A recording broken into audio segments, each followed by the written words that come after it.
Welcome to part 3 of the Chapter 2 lecture. This lecture covers sections 2.15 through 2.18 in your textbook. In this lecture, we will cover the learning objectives 2.6 through 2.11. We will review how to configure a web page using the new HTML5 header, nav, main, and footer elements. Configure special characters, use the anchor element to link from page to page, create absolute, relative, and email hyperlinks, code, save, and display a web page document, and test a web page document for valid syntax. We are going to start out discussing a little bit about special characters. There will be times when you want to use special characters, such as a copyright sign, a trademark sign, or even the ampersand sign. Some characters, such as the ampersand sign, can be found on your keyboard, but you should use the special character code instead. The special character code always starts with the ampersand and ends with a semicolon. Here's just a small listing of some of the special characters.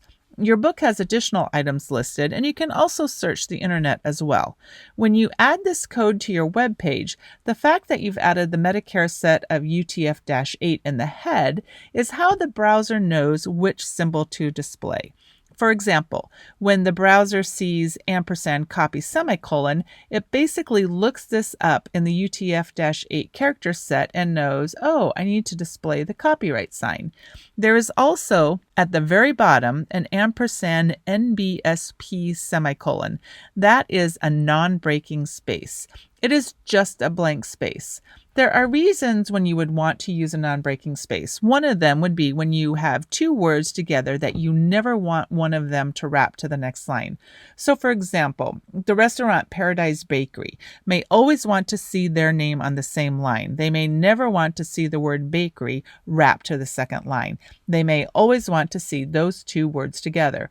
So in that instance, you might type the word Paradise ampersand NBSP semicolon bakery, and that code will generate a blank space between the words paradise and bakery, but the browser will think it is just one big word, and so it will never break up the two words. They will always be stuck together.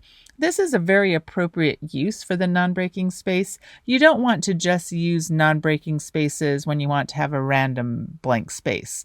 There really should be a reason as to why you are using it. HTML5 has some new structural elements: the header, nav, main, and footer. The header element will contain information such as the logo, name of the company, or possibly even social media icons. The nav element is going to contain the main web page navigation. This is where you are going to create the navigation from one page to another.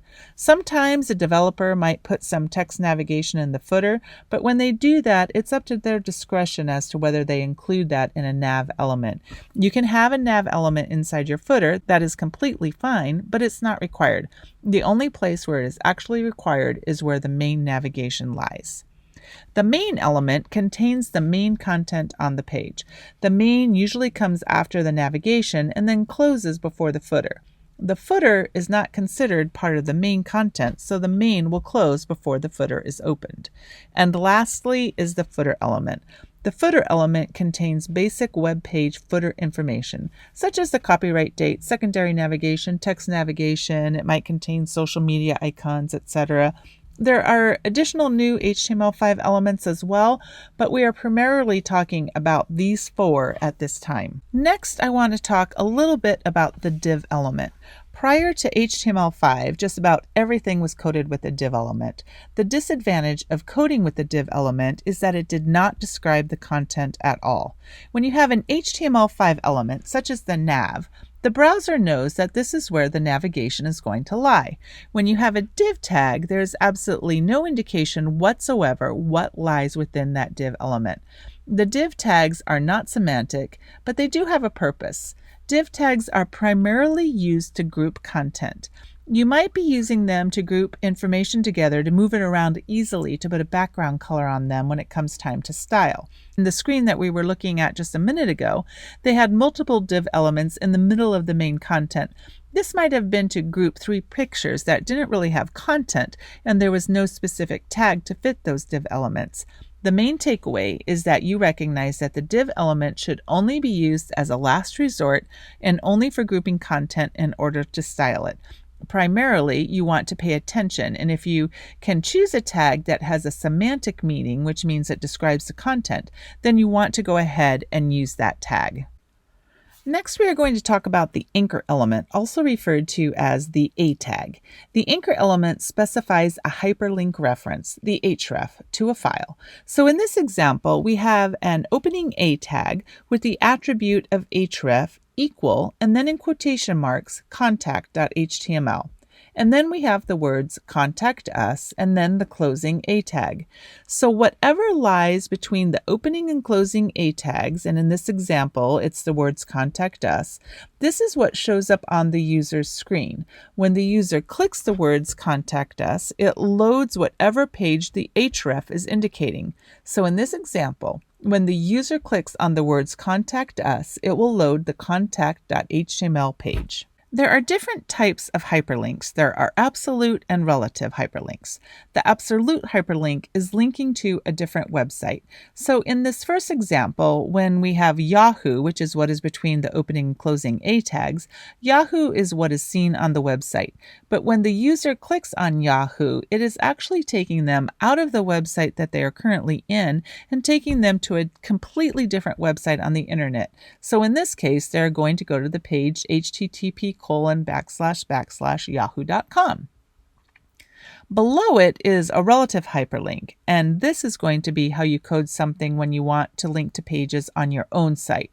So here they just have to click on the word home and it will go to their index.html page. And this will work as long as the index.html page is in the exact same folder as all the other pages that it is linking to. So again, the absolute hyperlink links to a different website, and a relative link links to pages on your own website.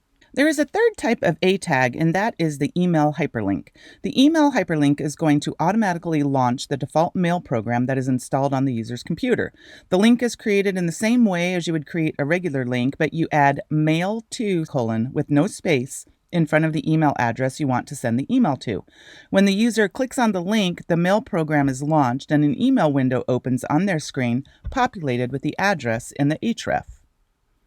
One thing I want to draw your attention to is the quotation marks that are used in the code above. HTML is very picky that the quotation marks are typed out in a code editor and not copy and pasted from Word, or in this case, PowerPoint. If you just copy and paste from Word, the code probably won't work. One way you can tell is the quotation marks that are done in your text editor should just be little straight lines. If you copy and paste from Word, you are going to get quotation marks that have these little balls on them, for the lack of a better way to describe them, and these are not going to register as quotation marks in your code. And if you have these, you are probably going to get an error message when you validate.